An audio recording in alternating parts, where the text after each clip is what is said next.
Hello everyone, welcome to another video. Today I'm gonna share with you something very special for me. My personal knife case. This knife case, they don't sell it in the United States, only in Japan. So when you open it, you can have everything organized, no sayas on the knife. I'm gonna explain a little bit of each knife right now. Okay, so I'm gonna explain a little bit of what I have on my knife case. I'm gonna start with this. This is a Ninox scaler because some of the fishes we have to take out the scales with the knife, but some of them we have to take it with a scaler. And next one we have moribashi. Moribashi are plating chopsticks. I also have right here my honenuki. This is to take out the bones of the fish. And now we are going to the knives. So right here I have my yanagiba. This is a 30 centimeters blade yanagiba, Japanese slicer. Right here is a hondeba. This is a big deba, very heavy, very thick. This is for big fishes or fishes with big bones, just like salmon or blackcod or sometimes madai, because they have very thick bones. And this one right here is a yodeba. This is a small deba for small fishes to make kohada, kinmedai, kamasu, this kind of regular fish for nigiri. So in Japanese knives, we have different materials. We have Japanese blue steel, which is very good, but also we have one is called ginsan, like you can see on the actual knife, the material. What I like about the ginsan is that you don't have to dry it that much while you're using it, because sushi chefs, after each fish we have to wipe our knives, and if it is just blue steel, there's a big chance that when you wipe it and you don't dry it right away, it will get rusty. So the ginsan is kind of stainless blue Japanese steel, and as I said, you can find the material on the actual knife. Also, I don't know if you noticed, but Japanese knives, they only have one side blade.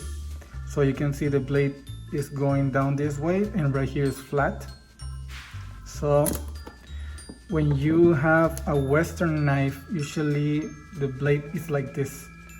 But having only one side blade, it will cut it to half.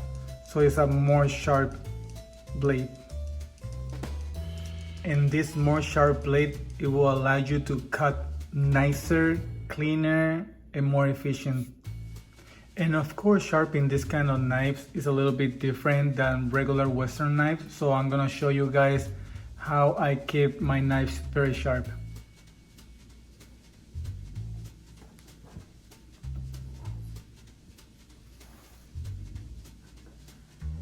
Okay, so I'm gonna show you the stones that I have. I have at home 2 stones. This is a stone fixer. This one we're gonna use every time we finish using our whetstone, because after you use your whetstone, it's gonna get a little curve, because at some point you're gonna make more pressure than the other one. So this guy is gonna help us to keep the whetstone flat, and you don't want your whetstone curved, because at some point you're gonna damage your own knife and you don't want that. And I'm gonna show you guys later how to use this little guy. And this one right here, this is a 1000 grit. So there's different numbers on the whetstones. So whatever under 1000, for example 400 or 600, those are to eating steel or metal. So when your knife is very dull, you're gonna need that kind of number, like 400, 600. 1000 is good just for sharpening. Whatever over 1000 is for polishing, like 2,000, 6,000, 10,000. All of that is just to polish the sharpening you just gave into the knife. So I like to use this side. You see I make these little lines as well. I'm gonna show you guys later why. But now I'm gonna show you how to sharpen Japanese knife. Right here, this is whetstone holder.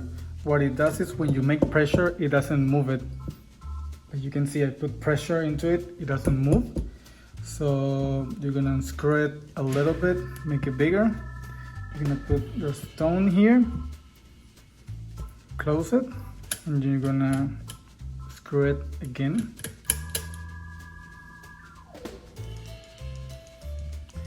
And now it's ready to use. Okay, so like I said, Japanese knives, they only have one side blade. So we're gonna sharpen a little bit different than the regular steel that you use for Western knives. So first you gotta put some water into the stone. I'm gonna show you guys why.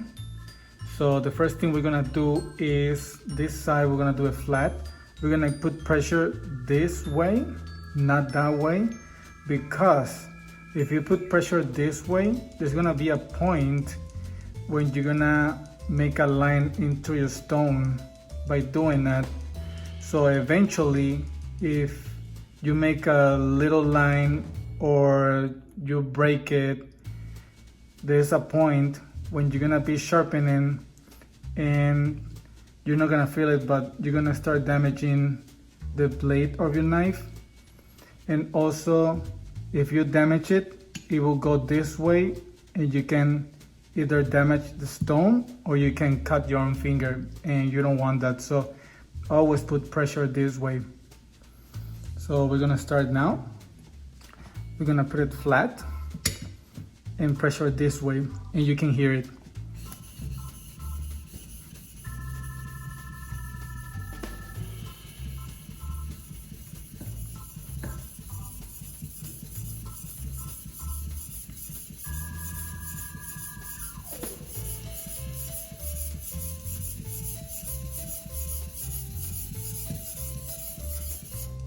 Okay, so the reason why I put water, it was to create this.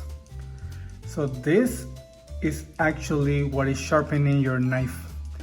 This is the combination of the metal of your knife and the grade of the stone. So I see a lot of people, while they're sharpening their knife, they're wiping the stone, wiping the knife. This is actually wrong, because you're actually not sharpening your knife. You're just cutting and cutting the metal. That's not sharpening, and that's not gonna last long, because you're gonna take longer to sharpen, which is gonna eat more metal. And this knife can last 7 to 10 years, but if you sharpen it wrong, it's gonna last a lot less. So you see it got dry again. You're just gonna have to get more water and put it again, so you can still see in the mix.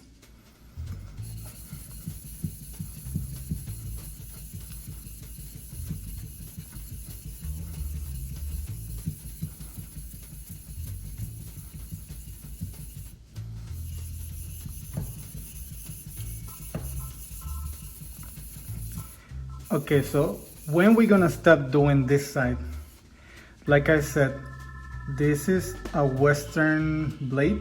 Japanese blades are like this. We're gonna create a burr on top of it, which is gonna go into the other side. So you gotta feel it here. You gotta go like this. When you see a burr, a nice burr, that's when you're gonna stop. And it has to be all the way in the blade, from here to here. And the whole blade has to feel it.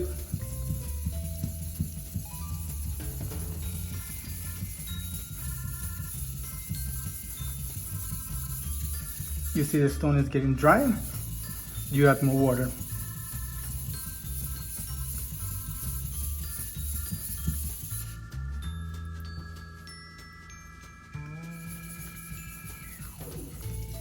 As you can see, the stone holder is working very good. It hasn't moved at all. So on this side, you're gonna put a lot of pressure so you can create a nice burr.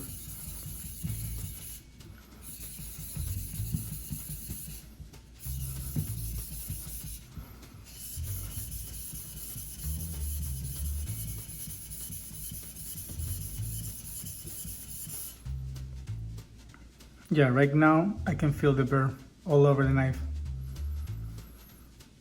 So next step, it will be the other side. For the other side, we're gonna put it flat like that, and we're gonna lift it a little bit to create kind of 15 degrees, and also the pressure that way for the same reason. We don't want to cut ourselves or damage the knife or the stone. So we put it flat, we lift it a little bit, and then we go. You can hear the same sound always. That means you're doing good. If you hear one sound and then it changes sound, that means you're not sharpening.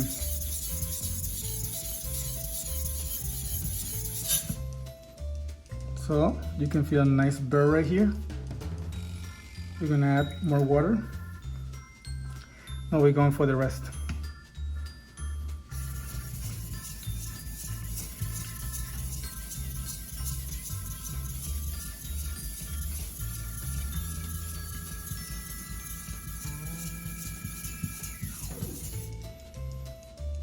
Yeah, you can feel the burr all the way up to here.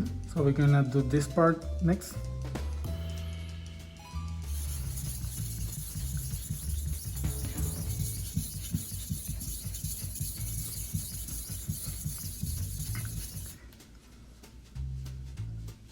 Now this part right here, we're not gonna do it exactly this way. We're gonna create a curve.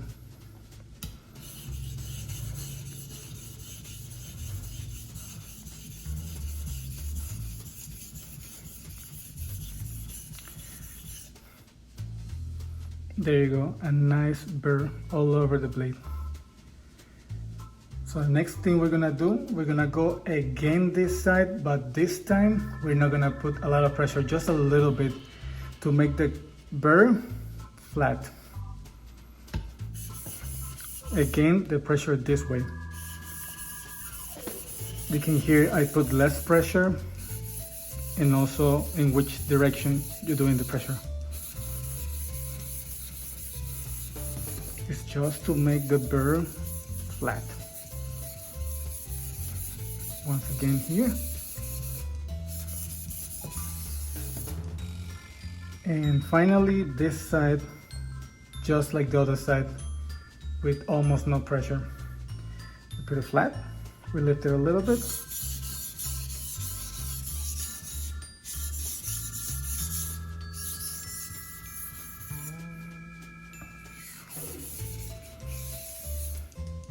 And you see this whole thing, we don't wipe this while we sharpen knives, because this is what is actually sharpening the blade. The stone is full of it. So after it's sharp, we have to wipe it, and we're gonna test it with a paper.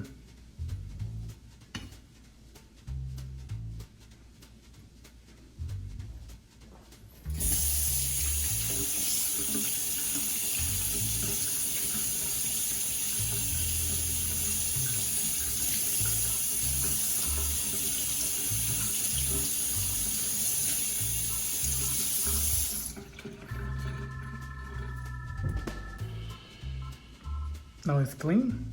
We're gonna dry it.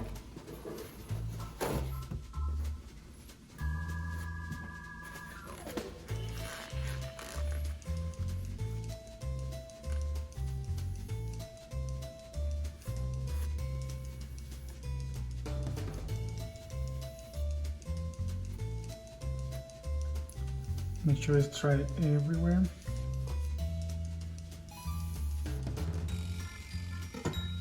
Right here I got a piece of paper. I'm gonna cut this paper just with the weight of the knife. I'm not gonna put my finger here because I will be putting pressure. I'm just gonna slide it. As you can see, the knife cuts the paper by itself. Just the pressure of the knife. So that's how you know if your knife is sharp. Now we're gonna put this knife away since I already showed you how to sharpen it. And we are going to use the stone fixer. So we're gonna use this side because this side is the one who's gonna eat better the stone. So we really want it flat. So there's different ways to do it.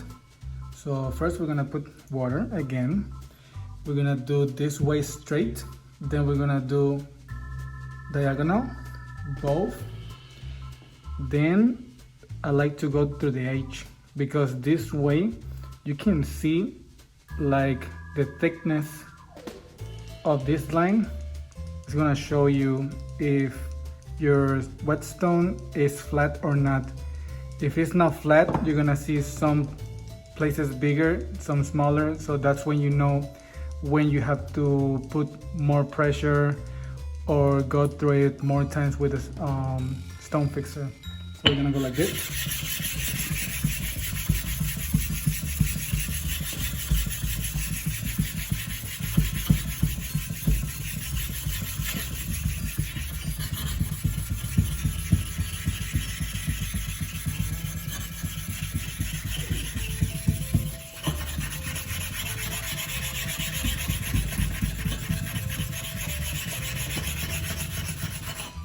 So now we go like this.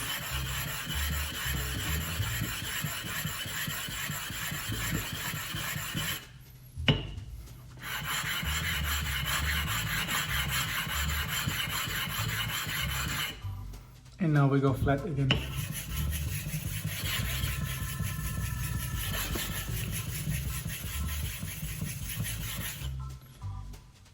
And now we just gotta wash it and put it back on the water until next time we gotta sharpen our knives.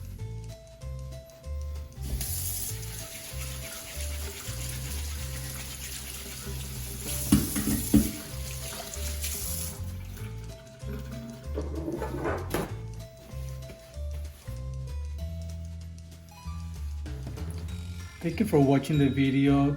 Don't forget to like, share, subscribe, and hit the notification bell for more upcoming videos. See you guys soon.